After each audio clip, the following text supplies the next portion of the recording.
دن کا وہ سب سے پہلا اور خوبصورت آغاز۔ ذرا اس منظر کو اپنے ذہن میں لائیں۔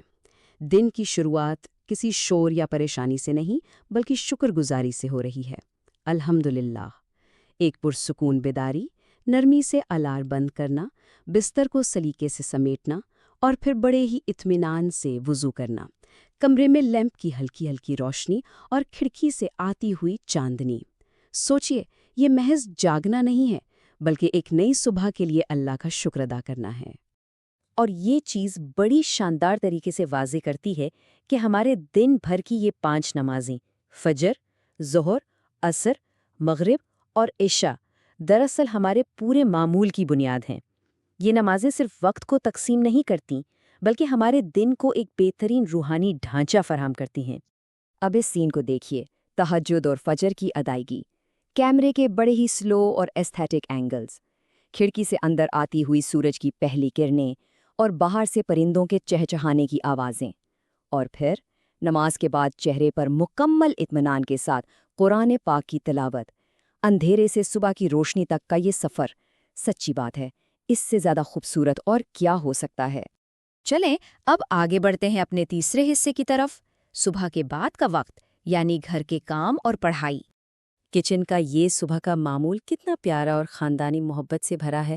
ناشتہ بنانے میں اپنی والدہ کا ہاتھ بٹانا، کھانے سے پہلے بسم اللہ پڑھنا، پانی ہمیشہ بیٹھ کر اور سیدھے ہاتھ سے پینا، یہ چھوٹی چھوٹی سنتیں ہیں نا، لیکن جب آپ انہیں چہرے پر ہلکی سی مسکراہٹ کے ساتھ اپناتے ہیں تو یقین کریں گھر میں ایک عجیب سی رونق اور محبت آ جاتی ہے۔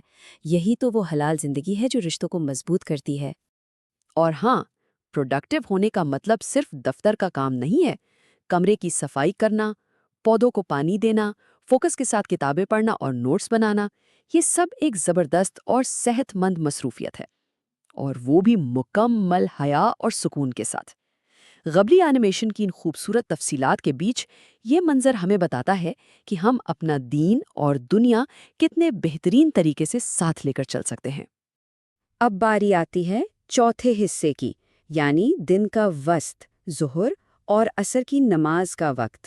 تو یہاں سب سے اہم نقطہ یہ ہے کہ کام کے بالکل عروج پر جیسے ہی بیک گراؤنڈ میں اذان کی آواز گونجتی ہے، تمام تر دنیاوی کام وہیں رک جاتے ہیں۔ کیوں؟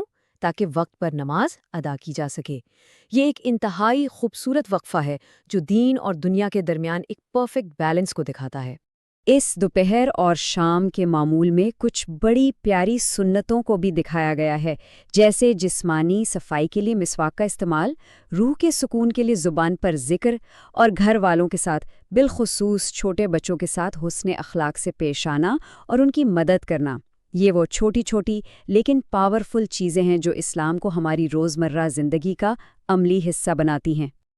اور اب ہم پہنچتے ہیں 5ویں حصے پر، مغرب اور شام کا وہ پرسکون خاندانی ماحول۔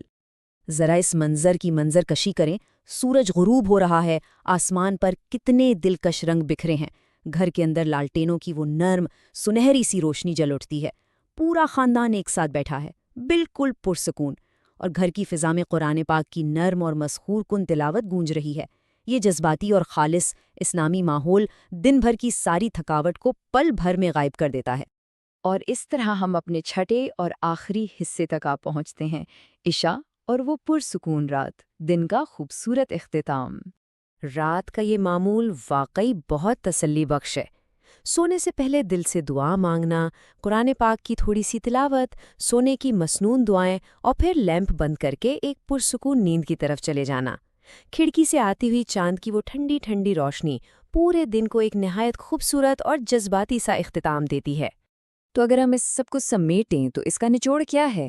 حلال زندگی، ایک ایسا روزمرہ کا معمول جو اسلامی عبادات اور حیا کو ہماری دنیاوی پروڈکٹیوٹی، خاندانی محبت اور ایک پرامن طرز زندگی کے ساتھ اس قدر خوبصورتی سے بلینڈ کر دیتا ہے۔ یہ صرف دیکھنے میں اچھا نہیں لگتا، بلکہ سچ پوچھیں تو یہ ہمارے جسم، دماغ اور روح کے لیے ایک بہترین اور متوازن لائف سٹائل ہے۔ اور آخر میں آپ کو اس سوال کے ساتھ چھوڑے جاتا ہوں، ذرا سوچئے، کیا اتنی پرسکون زندگی کا محض تصور بھی ہماری موجودہ الجھنوں اور روزمرہ کی بھاگ دوڑ میں کوئی مثبت تبدیلی لا سکتا ہے؟